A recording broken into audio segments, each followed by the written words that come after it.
ये कहानी ऐसी तीन नन्स के बारे में है जो एक गूंगे बहरे लड़के के साथ जबरदस्ती उसका फायदा उठाती है।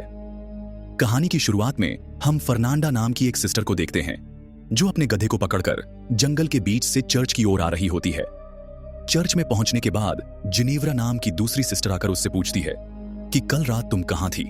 फर्नांडा कहती है, कल रात मेरा गधा भाग गया था और उससे ढूंढते ढूंढते सुबह हो गई। जिस पर जिनेव्रा कहती है, मैं तो हर रोज अच्छे से गेट लॉक करती हूं, फिर हर रात यह भाग कैसे जाता है। दोनों बातें कर ही रही होती है। तभी वहां पास से गुजर रहा माली लुरको उन्हें गुड मॉर्निंग कहता है, पर बदले में वह दोनों उसे गंदी गंदी गालियां देने लगती है। अब अगले सीन में सभी सिस्टर्स चर्च में जाकर सुबह की प्रेयर करती हैं, जिसके बाद वहां की सुपीरियर सिस्टर मरिया फर्नांडा से पूछती है कि तुम कल रात कहां थी। जिस पर वह बताती है, कल मेरा गधा फिर से भाग गया था, मैं उसे ही पकड़ने गई थी। इसके बाद हम अलेक्जेंड्रा नाम की एक और सिस्टर को देखते हैं जो अपने कमरे में बैठकर सिलाई कर रही होती है। अलेक्जेंड्रा बहुत उदास थी क्योंकि वो चर्च में नहीं रहना चाहती थी और बाहर जाकर अपनी जिंदगी को अच्छे से जीना चाहती थी। अगले दिन उसके पापा इलारियो उससे मिलने आते हैं।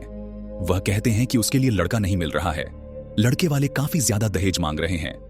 इस पर अलेक्जेंड्रा कहती है कि अगर वह चर्च में डोनेशन देना कम कर दे तो दहेज के पैसों का बंदोबस्त हो सकता है, लेकिन उसके पिता साफ मना कर देते हैं। यह सुनकर अलेक्जेंड्रा बहुत दुखी हो जाती है।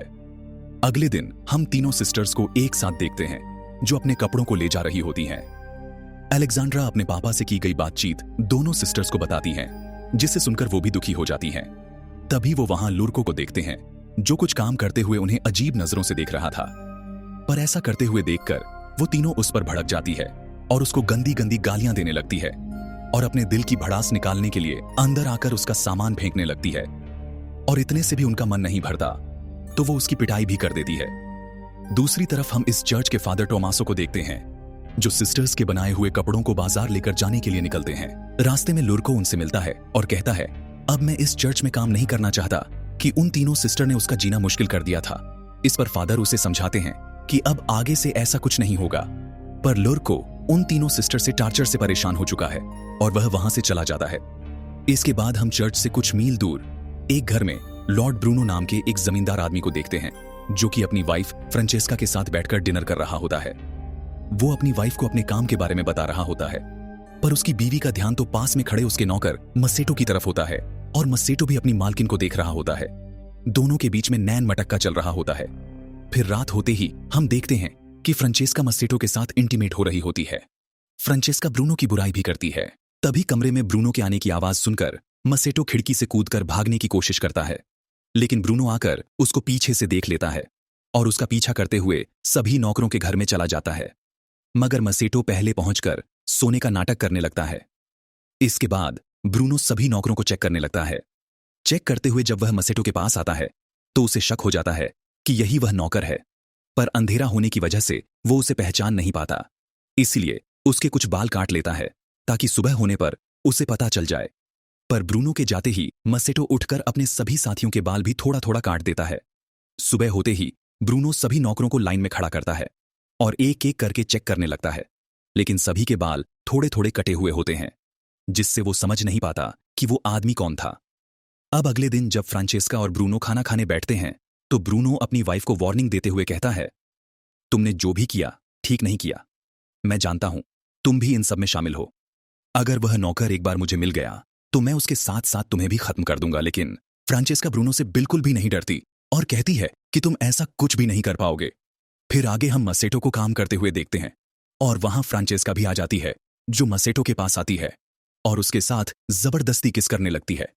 लेकिन इस बार दूर से ब्रूनो उन्हें देख लेता है और गुस्से में आकर अपने आदमियों से कहता है, उसे पकड़ के लाओ। मसेटो ने भी देख लिया था कि ब्रूनो ने सब कुछ देख लिया है, इसलिए वह अपनी जान बचाने के लिए वहां से भागना शुरू कर देता है और ब्रूनो के आदमी भी उसके पीछे पड़ जाते हैं, लेकिन वो उसे पकड़ नहीं पाते। जंगल से होते हुए भागते भागते बहुत दूर जाने के बाद मसेटो फादर टोमासो को देखता है।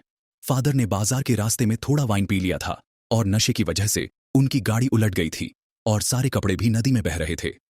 मसेटो यह देखकर फादर की मदद करता है और सारे कपड़े फिर से इकट्ठा कर देता है। इससे फादर बहुत खुश होते हैं और जब उन्हें पता चलता है कि मसेटो का कोई घर नहीं है तो वे उसे अपने साथ चर्च में ले आते हैं। फादर उसे कुछ खाने के लिए देते हैं और कहते हैं कि चर्च में तुम्हें गूंगा बहरा बनकर रहना पड़ेगा, नहीं तो चर्च की सिस्टर्स तुम्हें बहुत परेशान करेंगी। अब अगले दिन सुबह फादर मसेटो को सिस्टर मारिया से मिलवाते हैं और कहते हैं कि मैं एक आदमी को लाया हूं, पर यह गूंगा बह रहा है। यह सुनकर मारिया भी उसे काम पर रख लेती है। अब उसी दिन से मसेटो काम पर लग जाता है, पर सिस्टर अलेक्जेंड्रा और फर्नांडा को नहीं पता था कि मसेटो को काम पर रखा गया है। तो फर्नांडा उसे अनजान आदमी समझकर भागते हुए उसके पास आती है और एक कुल्हाड़ी से डराकर उससे पूछने लगती है कि तुम कौन हो। तभी सिस्टर अलेक्जेंड्रा जल्दी से मारिया को लेकर आती है और मारिया आकर उन्हें बताती है कि यह उनका नया माली है जिसका नाम मसेटो है और यह गूंगा बह रहा है। फिर मारिया की बात सुनकर फर्नांडा उसे छोड़ देती है। इसके बाद अलेक्जेंड्रा को एक बूढ़ी नन के साथ कपड़े बनाने का काम करते हुए देखते हैं, पर इस दौरान उससे कपड़े बनाने की फ्रेम टूट जाती है, तो उसे ठीक करवाने के लिए वो मसेटो के पास जाने लगती है। पर तभी सिस्टर जिनेव्रा अलेक्जेंड्रा को जातीते हुए देख लेती है और छिपकर उस पर नजर रखने लगती है। अलेक्जेंड्रा मसेटो से वो फ्रेम ठीक करने के लिए कहती है, जिसे मसेटो ठीक करने लगता है, लेकिन अलेक्जेंड्रा यहां अपने दिल की भड़ास निकालने लगती है कि वह यहां नहीं रहना चाहती और ना ही सिलाई का काम करना चाहती है। वह यहां से बाहर निकलकर अपनी जिंदगी को अच्छे से जीना चाहती है, क्योंकि अलेक्जेंड्रा भी यह अच्छी तरह से जानती थी कि मसेटो कुछ नहीं सुन पाएगा और ना ही किसी से कुछ कह पाएगा। इसके बाद रात के समय मसेटो के कमरे में फादर आते हैं और उससे पूछते हैं कि आज का दिन कैसा गया, क्योंकि यहां की सिस्टर्स थोड़ी झगड़ा करने वाली है, जिससे काम करना थोड़ा मुश्किल हो सकता है। पर मसेटो कहता है, सच में काफी झगड़ालू हैं, लेकिन मैं अपना काम संभाल लूंगा। अब फादर उससे कहते हैं कि तुम उनके सामने गूंगा बहरा बने रहना, जिससे वो तुमसे ज्यादा उलझे नहीं। वहीं फर्नांडा अपने कमरे में कुछ पढ़ रही होती है। तभी उसकी खिड़की में कोई पत्थर फेंकता है, तो वो खिड़की खोलकर देखती है कि उसकी बचपन की फ्रेंड मार्टा उससे मिलने आई है। इसके बाद दोनों अलेक्जेंड्रा के कमरे में जाती हैं और तीनों मिलकर वाइन पीने लगती हैं। कुछ देर में वहां सिस्टर जिनेव्रा भी आ जाती है और सभी मिलकर मजे करने लगते हैं। मार्टा उन्हें लड़कों के बारे में कई सारी बातें बताने लगती है कि एक जड़ी बूटी है जिसे एक खास तरीके से इस्तेमाल करके लड़कों को आकर्षित किया जा सकता है। और यह सब सुनते हुए बाकी तीनों भी बहुत मजे लेती हैं। अगले दिन मसेटो जब काम कर रहा होता है, तब अलेक्जेंड्रा वहां आती है और मसेटो से कहती है, मैंने तुम्हारे लिए यह रुमाल बनाया है। फिर वो रुमाल से मसेटो के पसीने पोंछने लगती है और पास बैठकर उससे बातें करने लगती है और उसे अपनी तरफ अट्रैक्ट करने लगती है। दरअसल पिछली रात मार्टा के साथ रोमांटिक बातों को सुनने के बाद उसके मन में बुरे ख्यालात आ गए थे, इसलिए वह बात करते करते अचानक उसे किस कर लेती है, जिससे मसेटो भी इस चांस को बिना गंवाए वहीं पर उसे किस करने लगता है। लेकिन तभी चर्च की घंटी बजने से मसेटो घबरा जाता है और अलेक्जेंड्रा भी जल्दी से खुद को संभालकर चर्च में प्रेयर करने चली जाती है। अगले सीन में जिनेव्रा और फर्नांडा कपड़े धो रही होती हैं। तभी वहां अलेक्जेंड्रा आती है, जो बहुत खुश नजर आ रही थी। फर्नांडा पूछती है, तुम यहां क्या कर रही हो और तुम्हारे कपड़े इतने गंदे कैसे हो गए? जिस पर वो कहती है कि मैं उस नए माली के साथ उसके कामों में हाथ बटा रही थी। ये सुनकर उन दोनों को यकीन नहीं होता, क्योंकि अलेक्जेंड्रा कोई भी काम नहीं करती थी। फर्नांडा काफी शातिर थी, वो समझ चुकी थी कि अलेक्जेंड्रा जरूर कुछ छिपा रही है। फिर आगे हम फर्नांडा और मार्टा को जंगल में देखते हैं, जो उस जड़ी बूटी को खोजती है। फिर वह उस जड़ी बूटी को उबालकर एक लिक्विड तैयार करती है, जिसके बाद मार्टा फर्नांडा की आंखों में उस लिक्विड की 2 बूंद डालती है और फिर उसकी उंगली में कट लगाकर थोड़ा खून लेकर उसके गालों पर लगाती है। इसके बाद फर्नांडा और मार्टा मसेटो के कमरे में जाती है, जहां फर्नांडा उसे चाकू दिखाकर डराती है। फिर दोनों मिलकर मसेटो को अपनी तरफ आकर्षित करने की कोशिश करने लगती हैं। मसेटो को यह सब अजीब लगता है कि ये उसके साथ क्या कर रही हैं, पर धीरे धीरे वो भी अपना कंट्रोल खो देता है, जिसके बाद तीनों मिलकर फिजिकल होते हैं। फिर अपना काम खत्म होने के बाद दोनों घर से बाहर आ जाती हैं। अगली सुबह मसेटो अलेक्जेंड्रा के कमरे में जाता है और दोनों फिर से फिजिकल होते हैं। पर इसी बीच सिस्टर बायोला कमरे में आ जाती है, जिसे वह पहले नोटिस नहीं कर पाते। पर बायोला के आ जाने से दोनों घबरा जाते हैं और अलेक्जेंड्रा खुद को ठीक करते हुए बायोला की मदद करने लगती है और मसेटो पलंग के नीचे छिप जाता है।